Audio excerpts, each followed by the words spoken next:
my great pleasure to give you your next keynote lecture, which will be on the geoarchaeological approaches to investigating animal domestication in the high Arctic. Now, this is a project that I have been working on for the last 5 years with a number of colleagues. It's, I guess, if you like, a prime example of an interdisciplinary and international collaborative project occurring in northern regions. It is headed up by actually Bruce Forbes, who is based at the Arctic Center in the University of Rovaniemi in Finland, who got a grant through the JPI Climate Scheme, which is a European scheme by which a number of countries have made an agreement to contribute their funds to fund researchers from their countries to participate in the project. And therefore, the project has multiple funders, not the European Union as such, but each of the participants' countries are contributing to the project. And from the UK, our funder is the Economic and Social Research Council, the ERC. And they are, so they are the sponsors of the project that I have been working on. So each of the collaborators from all the countries that are participating, which includes Russia, Norway, Denmark, and Finland, and Sweden, as well as the UK, they have then brought their own specialisms to the project, and the project includes not just archaeologists and environmental scientists, but also anthropologists, ethnographers, dendrochronologists, and people who are specialized in vegetation change in the high north, and people who work very closely with northern reindeer herders, particularly Nenets and Sami. And so it's been a great pleasure to be part of that project, which started when I was actually based at the University of Aberdeen. And I was brought on as a co-investigator by Professor David Anderson, who's based in the anthropology department at the University of Aberdeen, and who's the British PI, principal investigator on that project. The other key person to thank, or a whole number of people to credit for, this is actually a joint paper, although I'm not presenting it, is Loïc Haraud, the French postdoctoral researcher who is the key scientist on the project doing lipid biomarker analysis. And I'll be explaining more about what that is and what his role was as the talk progresses. But Loïc is actually, should be credited for putting really this talk together for the UK Archaeological Science Conference, which was held in Manchester in April. So this is all based on a paper led by David Anderson that we are currently publishing in the Journal of Anthropological Archaeology. It's now in press and will be coming out in the next few months. So what I'm going to be talking to you about today is the results of it's the end of the project, if you like. The whole thing wraps up in December, so we're just in the final reporting stages. The other key co-authors, if you like, of this project are Andrei Plekhanov, who is the archaeologist who is doing the excavations, directing the excavations of the Yarta 6 site on the Yamal Peninsula, which I'll be talking to you about. He is based in the Arctic Center, Arctic Research Center in Salahard, and also Mari Kuopama, who is a Finnish palynologist. So she is based at the Arctic Center in Rovaniemi and has done the pollen work that I'll be presenting to you today. So as you can see, very interdisciplinary project. So I'll be presenting to you a bit of the background to the project and some of the key results that we're getting.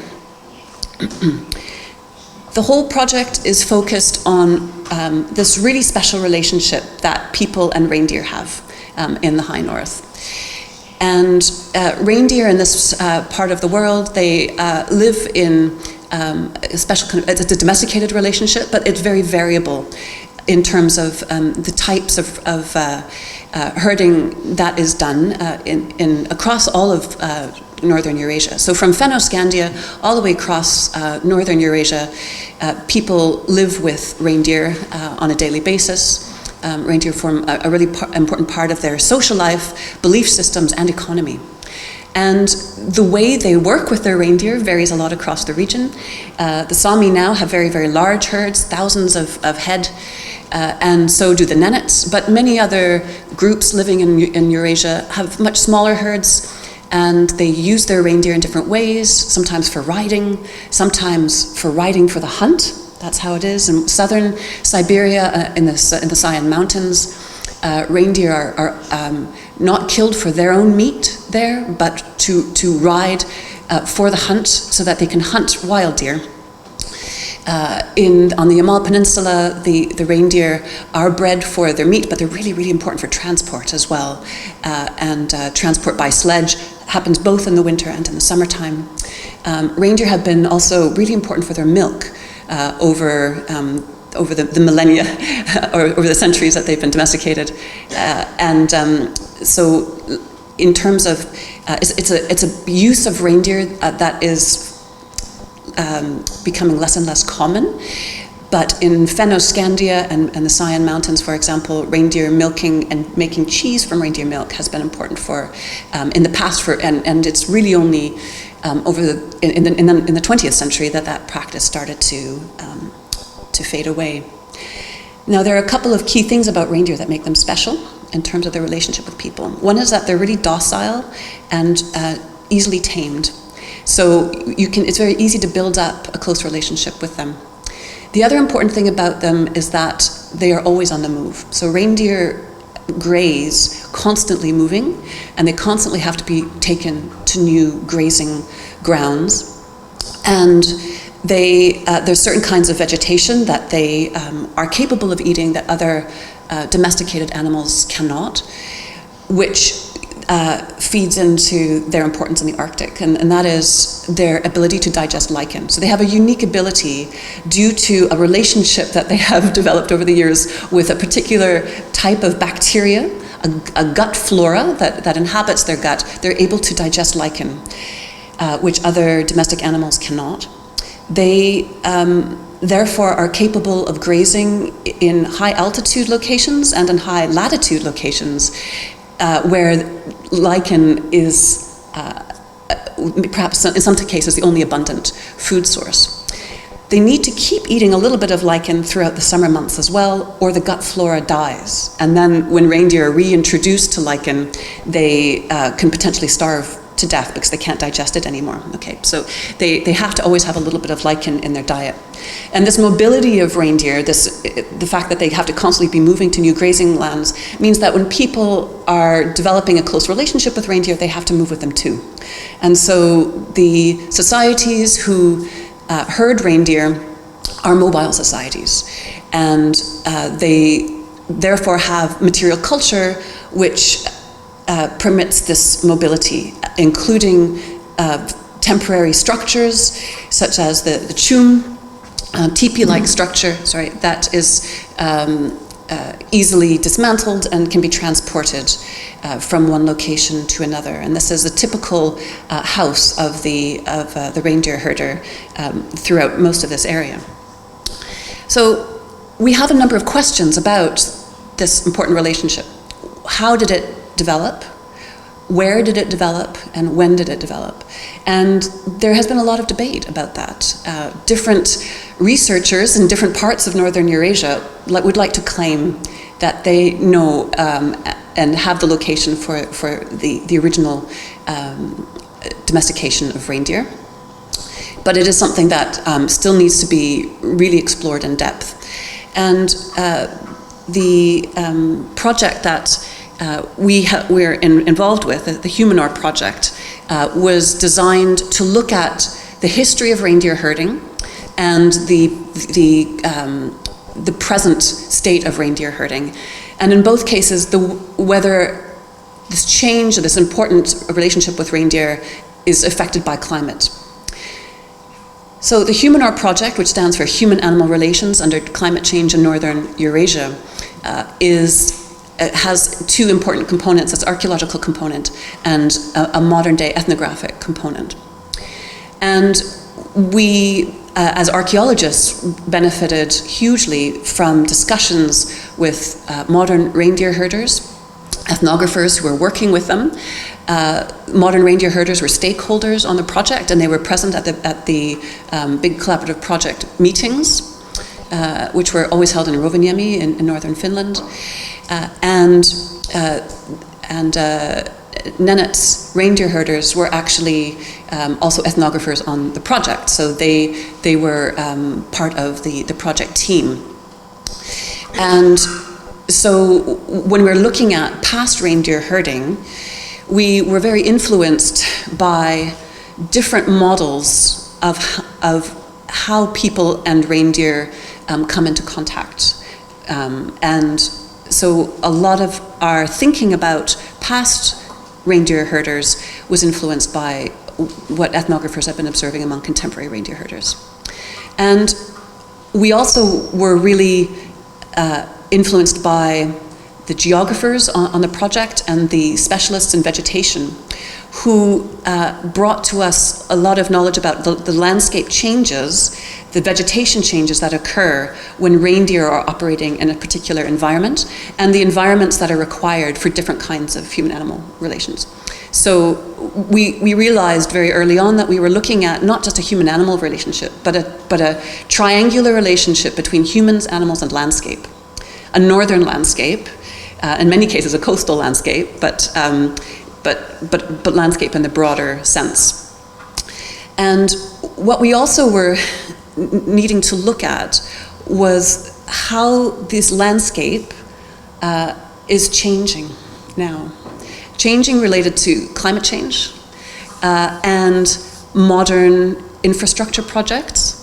The changes to the landscape caused by, for example, the building of new railways, new roads that are and new fences that are affecting how reindeer herders are able to move across that landscape. And we were interested in looking at the resilience of modern reindeer herders to these landscape changes. So landscape changes caused by human activities, climate changes. And we therefore also wanted to look at landscape changes in the past.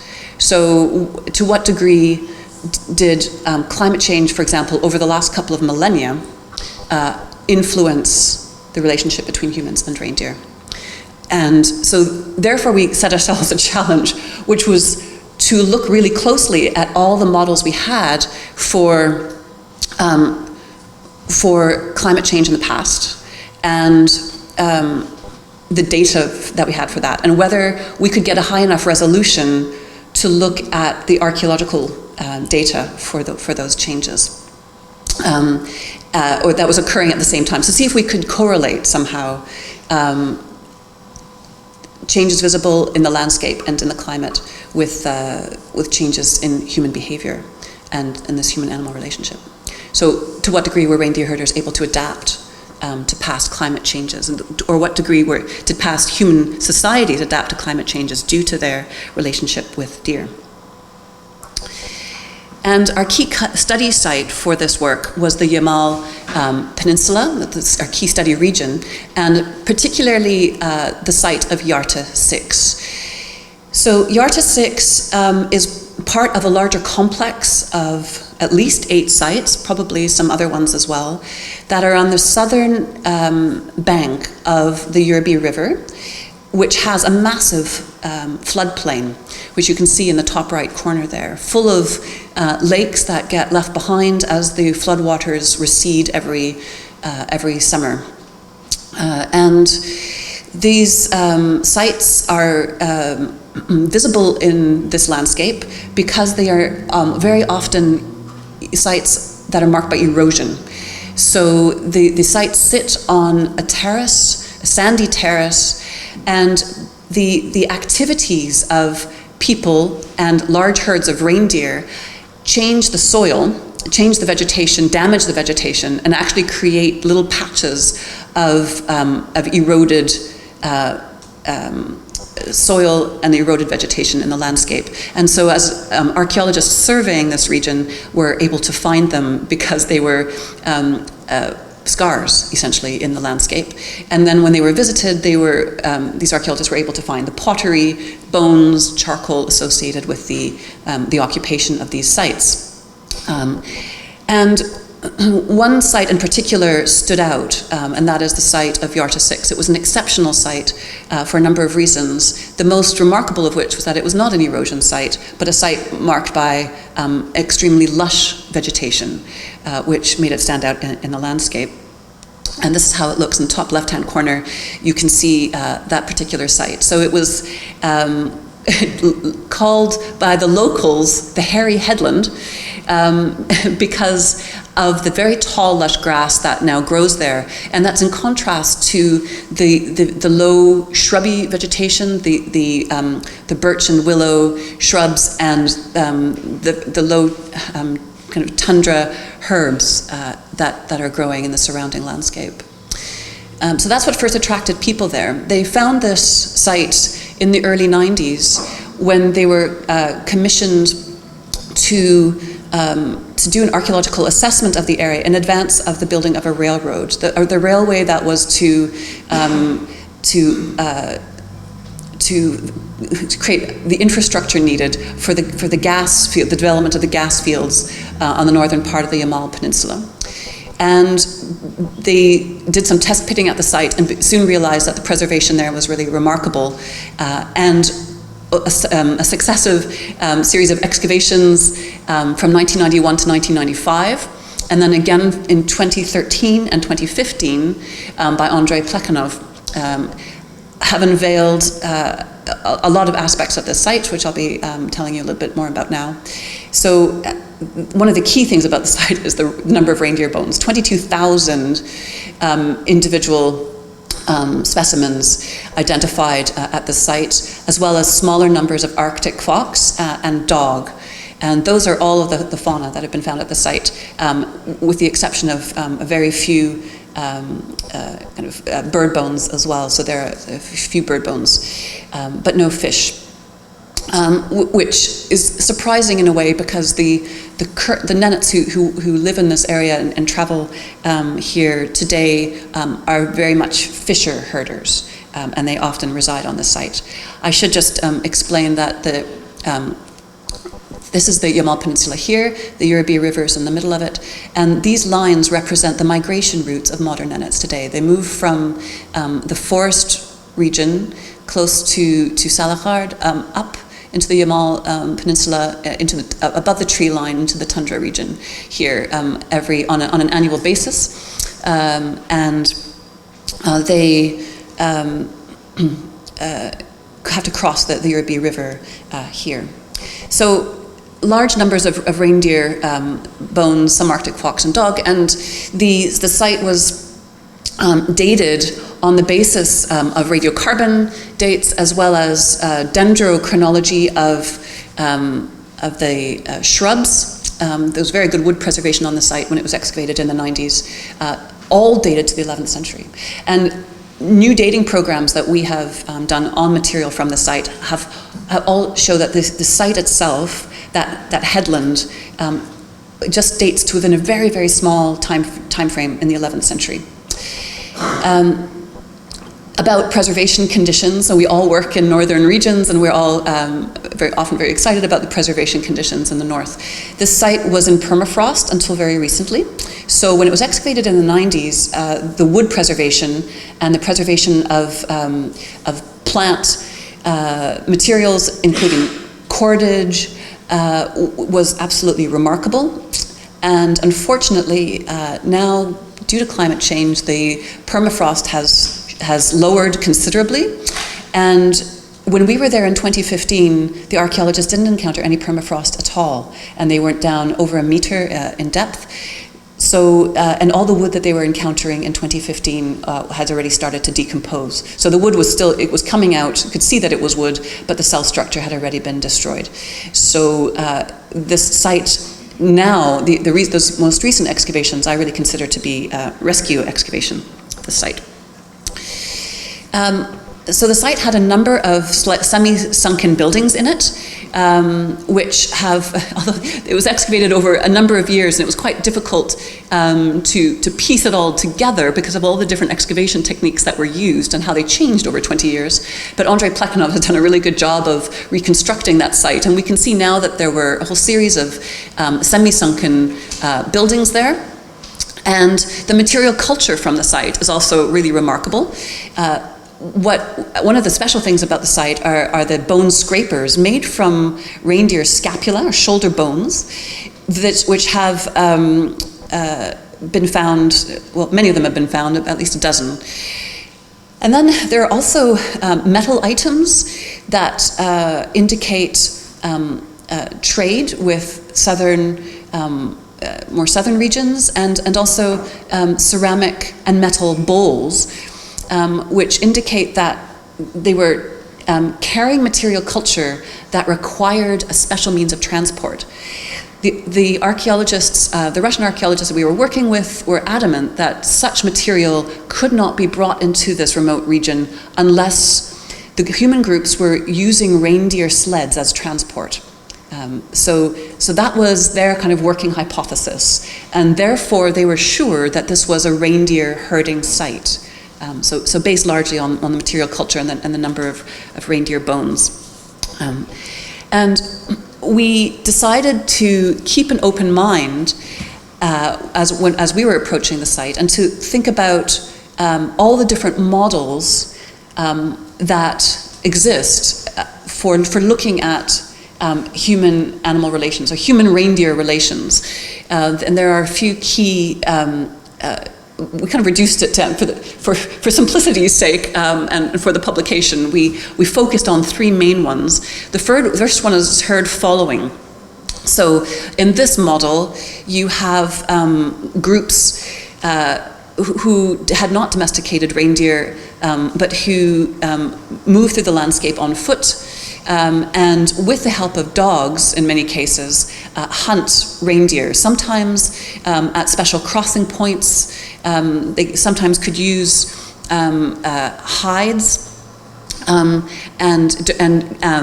so that they could hunt more easily, so behind stone structures, for example, and sometimes using dogs to drive reindeer into lakes or across rivers where they could be hunted more easily. And there are a number of contemporary models for this type of hunting behavior, including the Canadian Caribou Inuit, Dolguns, and the northern Yakut.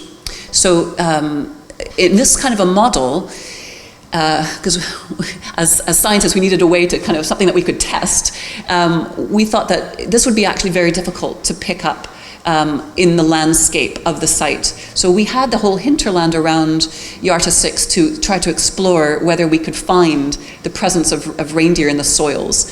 But we decided that in this model, where humans were just encountering herds of reindeer and hunting them, this would have a very low impact on the landscape. There's another model, though, which involves decoy-mediated hunting. And in this model, you have a few trained reindeer which are able to respond to signals that are sent down a long, long rope. And you tell the reindeer to stand and to sit and to act in a very kind of natural way. And then wild reindeer are attracted to that reindeer, and they come close to the vicinity of where humans are, and they can then be hunted. This is a technique that is still used in Taimyr. And there are, in this model, you would have close to the settlement small groups of reindeer which are domesticated and trained, and they would be trampling the soil and causing some soil enrichment. And this is something which we could potentially test for as well, so to look for that soil enrichment close to the site. And the third model is that of transport reindeer, the model that our Russian colleagues were favoring. In this model, you would have large domestic herds which were used both for meat and for transport, moving across the landscape.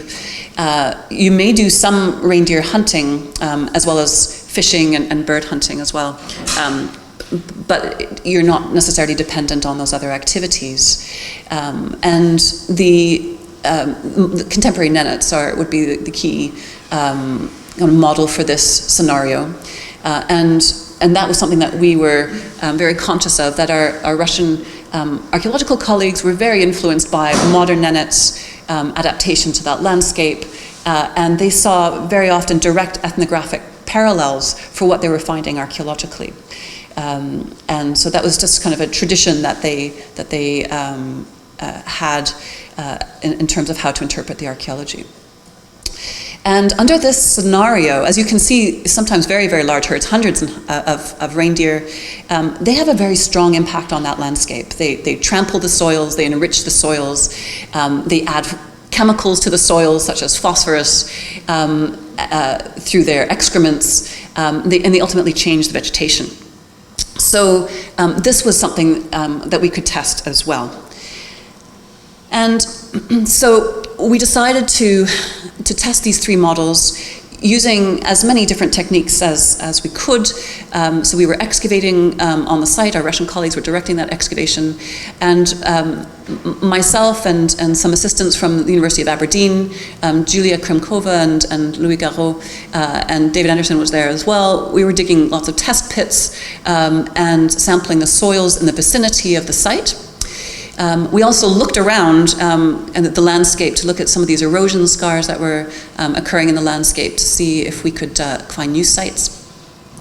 We were also looking at the pollen, so we were able to extract peat from local, from the low-lying area adjacent to the site, which unfortunately didn't date back to the period that we were interested in, so that we weren't able to apply that to our model in the end. But we also had palynological samples from the site itself.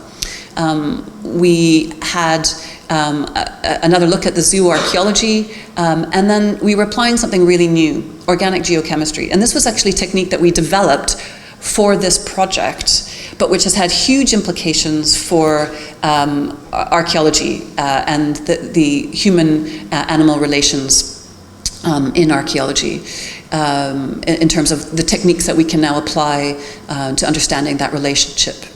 And this is really the work that has been led by Louis Garot, who is an organic geochemist.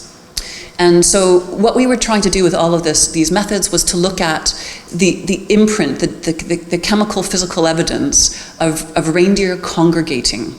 So if we had large groups of domesticated reindeer or small groups of perhaps decoy deer, we should potentially see that evidence in the soils based on these geoarchaeological investigations.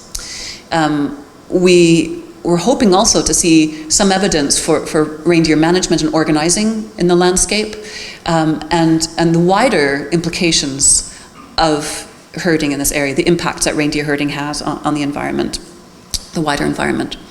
So our main study area was this hinterland adjacent to the site. And you can see all these little dots, they represent the locations of soil test pits. So we started off looking at the soils on a 10-meter grid, and then based on some preliminary results that we conducted in our field lab, so we had a field tent there in which we were doing some basic soil tests to look at nutrient enrichment, some very simple tests that can be done easily in the field. We then decided, because we had nutrient enrichment in this area, to develop a 5-meter grid. So we went back and did more sampling and extracted lots of small samples for organic geochemistry. We had this pollen core I mentioned from the site itself, which it was allowing us to look at vegetation changes over the lifetime of the site. And so kind of putting these techniques together, we were developing our methodology. This is what a typical soil profile looks like in this area. What you can see are a number of darker bands running through it. These are areas where soil has developed. So this is where you have vegetation adding organic matter to the soil. And what you can see is that there's a number of buried soils. So there's soils here and also deeper down, which have been buried by wind-blown sands. this was a really unique opportunity for us, because it meant that if we could separate out different phases of activity on the site, if we could date these layers, we could look at how things changed over time in terms of the use of this hinterland around the site. The results of the palynology were interesting, but as you can expect from pollen monolith taken from the site itself, the pollen potentially has lots of different sources, not just the wider environment, but also plants that were brought to the site. So we always have to look at this with some care. But what we could see is that there were coprophilous fungal spores that were really common through this layer, all the way through the sediments on the site. Now, coprophilous fungal spores, for those of you who aren't yet acquainted with these wonderful little things, they're fungal spores which are released by tiny little fungi that only grow on excrements. So you can imagine out there in the landscape, little mushrooms, essentially, growing on pats of animal excrement. They then release fungal spores that are distributed in the landscape.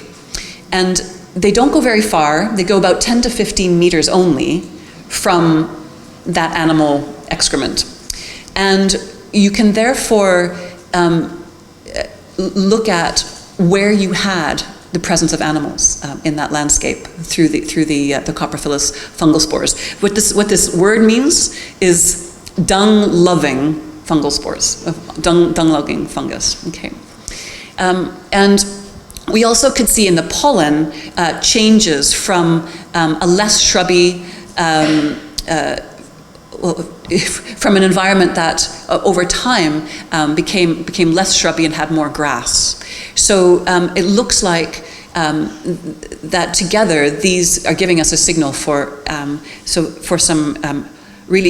herding, so larger herds of animals that were leaving an impact on the vegetation and the fungal spore dispersal in the region of the site. And it's these changes that the reindeer caused that probably have resulted in this really significant vegetation change on the site itself. So this rich meadow-like plant cover, this lush vegetation that's present on the site now, which marks it out in this landscape, were probably caused by long-term pastoralism in this area. We have soil enrichment potentially coming from animal urine and feces, and also that human domestic waste. So that's coming up on the site itself. And now, looking also at the wider landscape features, we realized that the ethnographic models that we were using to understand our archaeological site all had an important landscape element to them. There's ways that hunters and herders use the microtopography of a site to enhance their activities. So things like little crevices that exist in the site, so low-lying depressions, escarpments like this. So this is the escarpment that you can see, this edge here. Wind direction, having a site that's elevated up above a plain where reindeer may be moving, allows both hunters and herding groups to keep out of sight and out of smell of herds of reindeer that might be frightened away by the presence of hunters. So all of these elements of the landscape are important, and so we were considering this a lot. And what we realized was that where Yarta 6 is located is really an ideal kind of topography for hiding from and trapping wild reindeer. It's also nice for your domestic reindeer because you're in a bug-free, windier area on top of this terrace. You have wide views, a wide panorama, wide views of that floodplain. And you can also, in a way, use this headland as a kind of natural corral, especially if there's shrubs, or tall shrubs especially, growing in these lower lying depressions around the site that would keep your domesticated reindeer from wandering down those slopes. You could easily, for example, string a rope across the tip of this peninsula in order to keep your domesticated reindeer in as a natural kind of corralling area. And so what we realized was that this landscape was good for both hunters and herders. So the landscape itself and the location of the site and the microtopography around the site did not in itself lend our thinking towards a herd following decoy-mediated or transport reindeer. The landscape is favorable for all three. And that's probably, as you'll see, really important to what happened there. So the results of the soil survey were really fascinating. We were only able to extract charcoal for radiocarbon dating from a few of the soil profiles. I wish we had found much more. These were the two soil profiles that had the best preserved charcoal and the ones that we sent out for dating. And as you can see, the dates are really different. So we had one test pit that had two 5th century dates, and one that had later dates, ranging in date from the 7th century right up to the 11th century, contemporary, therefore, with Yarta 6 site, the occupation of that site, which, as I told you earlier, was 11th century.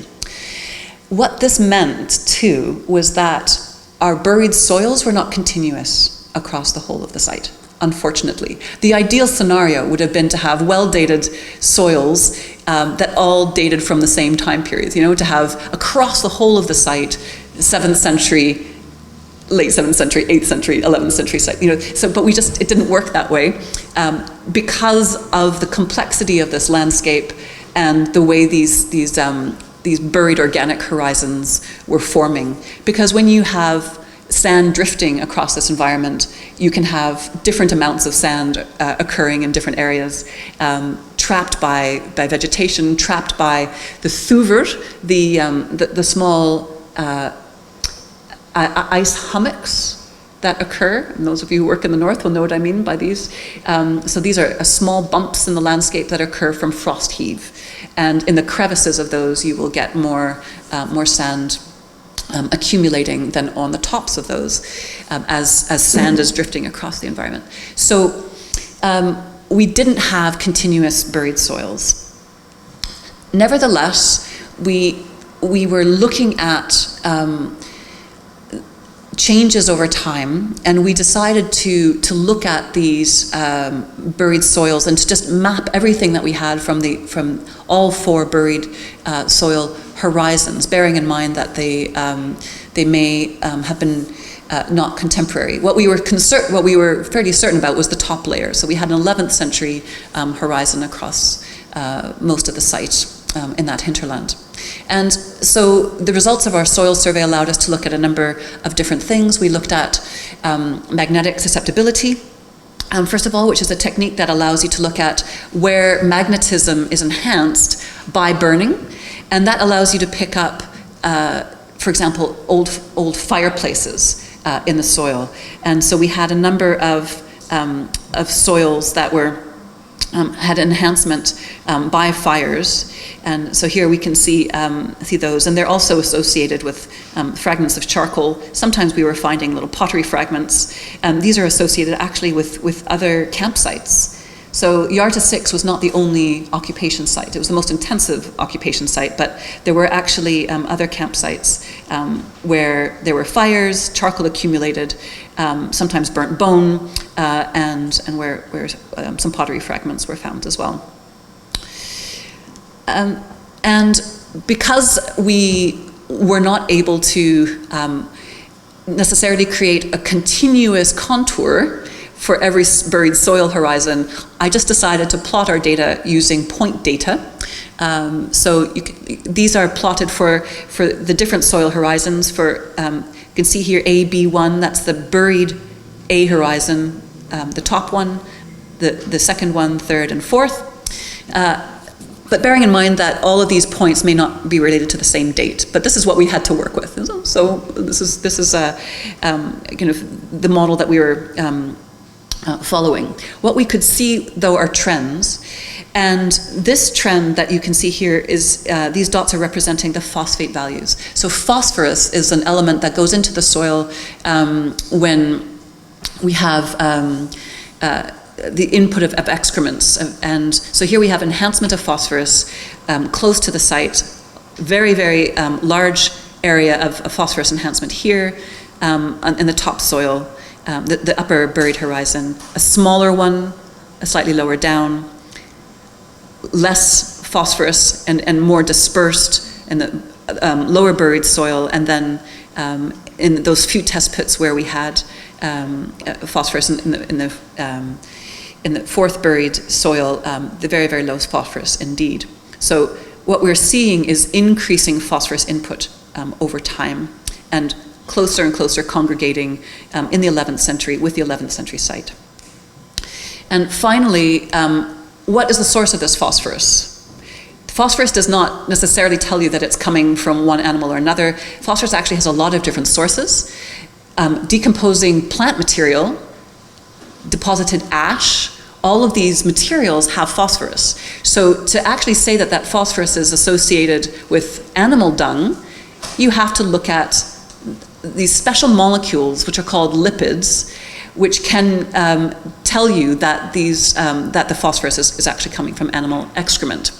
So the way this works is that we looked at a number of reference samples. We looked at 10 different species and developed a database of over 90 reference samples of animal excrement, and extracted all of the molecules that belong to a special class of organic molecule, long chain molecules called beta stanols. And they, in the past, before we started the study, only 4 beta stanols had really been used to look at whether you had animal excrement. And they were able at that point to distinguish only between herbivore, omnivore, and carnivore excrements. So the work that we did for this project allowed us to expand that and doing complex multivariate statistics and using a much larger number of 5 beta stanols, up to 11 of them, we could start to distinguish between different herbivore species for the very first time. So what this involves is taking soil samples, in this case from the Yamal Peninsula, from the Arctic site. You can see these ones here. And you match them up to the database, and using hierarchical cluster analysis, see which reference samples they come to, they match up with and become the closest to. So what you can see here is that the vast majority of samples from Riarta 6 matched with reindeer herding. In fact, not just any diet, but closer to a winter diet that was rich in lichen. And one of those samples also had dog excrement in them. Okay, so here we're looking. It's a confirmation that those clusters of phosphorus that you could see were associated with congregating reindeer. And so this is kind of another map of the site where we're looking at all of the samples that were tested for lipid biomarkers. And you can see we have that congregation of reindeer. And the second soil horizon, we had 1 dog and a very tightly clustered area of reindeer congregating, slightly more dispersed in the lower soil horizon. But already reindeer excrement dating to the 5th century AD, which completely changes our understanding of the Riarta 6 site, and indeed reindeer domestication in the Yamal area. Trying to match up that model with climate turned out to be really difficult because of the differences in resolution. Because we had an archaeological site that had kind of different dating techniques and quite broad dating techniques, kind of more to the half-century scale. And dendroclimatology gives you much more precise dates. And the best climatology data we have from this area is from the shrubs, is showing actually a lot of variation over this time period that our site was dating to. So looking at from the 5th century up to the 11th century, and so it actually ended up being quite difficult to see that there was a common trend in terms of, reindeer herding was suddenly caused by warming climate in this area or cooling climate in this area. That didn't really work. We can see lots of kind of fluctuating temperature in this period, but my personal feeling was that it was an increase in cooling. Warming temperatures. Sorry, that you can see our dates kind of span these gray boxes, and you can see that they're somewhat associated with slightly warmer temperatures, and so it's possible that people were encouraged to come to this area because the warming temperatures slightly changed the vegetation in the area. It would have meant that the area had increased shrubs, which are a useful source of firewood, and so it's possible that during these periods people were moving up into this area more frequently. So putting it all together, integrating the ethnographic research that we were doing with the geoarchaeology, we can see that there's evidence of reindeer and also dog on this site, and this is evidence coming from all these various sources, both the archaeological evidence and from the soil evidence in the hinterland around the site. No one ethnographic model fitted our data and observations, but what we think we see is an area where human-animal landscape entanglement means that the reindeer hunting and herding were really facilitated here, and having a gradual increase in the size of the congregating reindeer herds, which we could see from the soil evidence, leads us to think that from the beginning of our soil evidence, we probably had decoy-mediated hunting that then expanded into larger herds and the congregating of much larger herds adjacent to the site, where you then had lots of skin processing occurring because they were probably still hunting. So the zoo archaeologists concluded that all of those reindeer bones were associated with hunting, and that but that transport reindeer, so a herd, not a huge one of hundreds of head, but a herd of perhaps 100 head where would have been needed to take people into this region on sleds in order to hunt migratory wild herds, process the skins with all of those skin scrapers, and use those as a trade item for obtaining some of those really impressive metal objects that were traded from the south. And what's interesting is that we can now see that this whole relationship spanned the 5th to the 12th century, and wasn't just restricted to the 11th. So all of this data is being published right now in the Journal of Anthropological Archaeology, and is so it's just coming out, so